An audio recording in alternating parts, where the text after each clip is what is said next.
4. If Evelyn's beauty had hesitated in her early 30s, it came to an abrupt decision just after completely leaving her. A tentative outlay of wrinkles on her face suddenly deepened, and flesh collected rapidly on her legs and hips and arms. Her mannerisms of drawing her brows together had become an expression. It was habitual when she was reading or speaking, and even while she slept. She was 46. As in most families whose fortunes have gone down rather than up, she and Harold had drifted into a colorless antagonism. In repose, they looked at each other with the toleration they might have felt for broken old chairs. Evelyn worried a little when he was sick, and did her best to be cheerful under the wearing depression of living with a disappointed man. Family bridge was over for the evening, and she sighed with relief. She had made more mistakes than usual this evening, and she didn't care. Irene shouldn't have made that remark about the infantry being particularly dangerous. There had been no letter for 3 weeks now, and while this was nothing out of the ordinary, it never failed to make her nervous. Naturally, she hadn't known how many clubs were out. Harold had gone upstairs, so she stepped out on the porch for a breath of fresh air. There was a bright glamour of moonlight diffusing on the sidewalks and lawns, and with a little half-yawn, half-laugh, she remembered one long moonlight affair of her youth. It was astonishing to think that life had once been the sum of her current love affairs. It was now the sum of her current problems. There was the problem of Julie. Julie was 13, and lately she was growing more and more sensitive about her deformity, and preferred to stay always in her room reading. A few years before she had been frightened at the idea of going to school, and Evelyn could not bring herself to send her, so she grew up in her mother's shadow, a pitiful little figure with the artificial hand that she made no attempt to use, but kept forlornly in her pocket. Lately she'd been taking lessons in using it because Evelyn had feared she would cease to lift the arm altogether. But after the lessons, unless she made a move with it in listless obedience to her mother, the little hand would creep back to the pocket of her dress. For a while her dresses were made without pockets, but Julie had moped around the house so miserably at the loss all in 1 month that Evelyn weakened and never tried the experiment again. The problem of Donald had been different from the start. She had attempted vainly to keep him near her as she tried to teach Julie to lean less on her. Lately the problem of Donald had been snatched out of her hand. His division had been abroad for 3 months. She yawned again. Life was a thing for youth. What happy youth she must have had. She remembered her pony Bijou and the trip to Europe with her mother when she was 18. Very, very complicated, she said aloud and severely to the moon, and stepped inside, was about to close the door when she heard a noise in the library, and started. It was Martha, the middle-aged servant. They kept only one now. "Why, Martha," she said in surprise. Martha turned quickly. "Oh, I thought you was upstairs. I was just... Is there anything the matter?" Martha hesitated. "No, She stood there, fidgeted. "It was a letter, Mrs. Piper, that I put somewhere." "A letter? Your own letter?" asked Evelyn. "No, it was to you. 'Twas this afternoon, Mrs. Piper. In the last mail. The postman give it to me, and then the back door bell rang. I had it in my hand, so I must have stuck it somewhere. I thought I'd just slip in now and find it."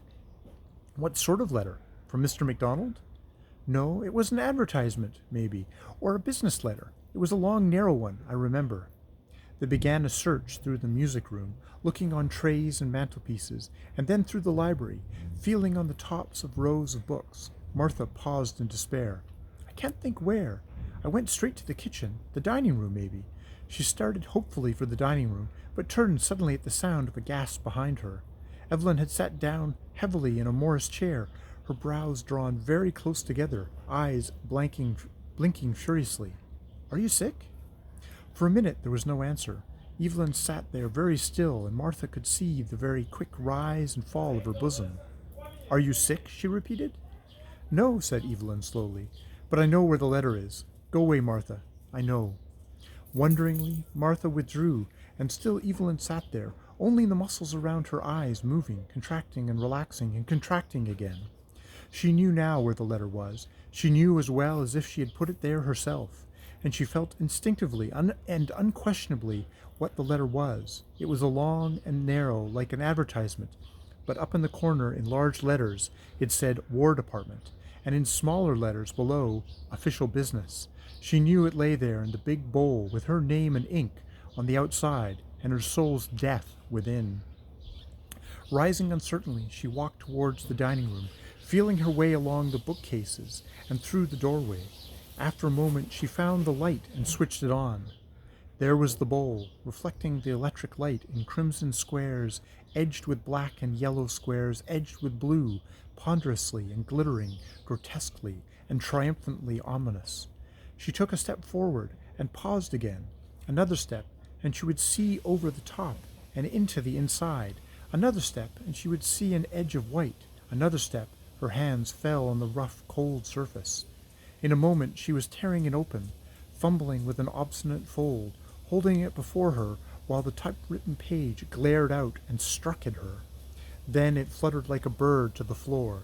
The house that had seemed whirling, buzzing a moment since, was suddenly very quiet. A breath of air crept in through the open front door, carrying the noise of a passing motor. She heard faint sounds from the upstairs, then a grinding racket in the pipe behind the bookcases, her husband turning of a water tap. And in that instant, it was as if this were not, after all, Donald's hour, except in so far as he was a marker in the insidious contest that had gone on in sudden surges and long, listless interludes between Evelyn and this cold, malignant thing of beauty, a gift of enmity from a man whose face she had long since forgotten. With its massive, brooding passivity, it lay there in the center of her house, as it had lain for years, throwing out the ice-like beams of 1,000 eyes, perverse glitterings, merging each into each, never aging, never changing. Evelyn sat down on the edge of the table and stared at it, fascinated. It seemed to be smiling now, a very cruel smile, as if to say, "You see, this time I didn't have to hurt you directly. I didn't bother. You know it was I who took your son away. You know how cold I am and how hard and how beautiful, because once you were just as cold and hard and beautiful." The bowl seemed suddenly to turn itself over, and then to distend and swell until it became a great canopy that glittered and trembled over the room, over the house, and as the walls melted slowly into mist, Evelyn saw that it was still moving out and far away from her, shutting off far horizons and suns and moons and stars, except as inky blots seen faintly through it. And under it walked all the people, and the light that came through it to them was refracted and twisted until shadow seemed light, and light seemed shadow, until the whole Penelope of the world became changed and distorted under the twinkling heaven of the bowl. Then there came a faraway booming voice like a low, clear bell. It came from the center of the bowl, and down the great sides to the ground, and then bounced towards her eagerly. "You see, I am fate," it shouted, "and stronger than your punny plans, and I am how things turn out, and I am different from your little dreams, and I am the flight of time and the end of beauty, and unfulfilled desires, all the accidents and imperceptions, and the little minutes that shape the crucial hours are mine. I am the exception that proves no rules, the limits. I am the exception that proves no rules, the limits of your control, the condiment in the dish of life." The booming sound stopped. The echoes rolled away over the wide land to the edge of the bowl that bounded the world, and up the great sides, and back to the center, where they hummed for a moment and died. Then the great walls began slowly to bear down upon her, growing smaller and smaller, coming closer and closer as if to crush her. And as she clinched her hands and waited for the swift bruises of the cold glass, the bowl gave a sudden wrench and turned over and lay there on the sideboard, shining and inscrutable, reflecting in 100 prisms, myriad many-colored glints and gleams and crossings and interlaces of light. The cold wind blew in again through to the front door, and with a desperate, frantic energy, Evelyn stretched both her arms around the bowl. She must be quick, she must be strong. She tightened her arms until they ached, taunted the thin strips of muscle under her soft flesh, and with a mighty effort raised it and held it. She felt the wind blow cold on her back where her dress had come apart from the strain of her effort, and as she felt it, she turned towards it and staggered under the great weight out through the library and on towards the front door. She must be quick. She must be strong. The blood in her arms throbbed dully, and her knees kept giving way under her, but the feel of the cool glass was good.